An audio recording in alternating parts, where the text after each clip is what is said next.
ఓం శ్రీ విఘ్నేశ్వరాయ నమ. ఓం శ్రీ గురుభ్యో నమ. గరుడ పంచమి భవిష్య పురాణంలో ప్రస్తావన ఉంది.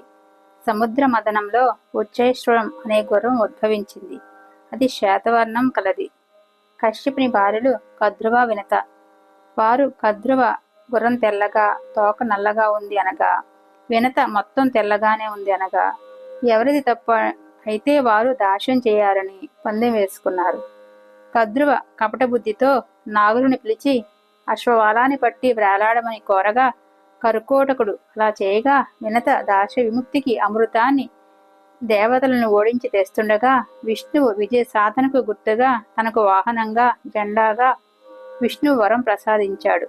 అలా తల్లికి దాస్య విముక్తికి ఎంతో త్యాగం చేసిన నిర్మల మనస్సు, తెలివైన పిల్లల కోసం చేసే గరుడ పూజ గరుడ పంచమి. ఓం శ్రీ గురుభ్యో నమః. సర్వం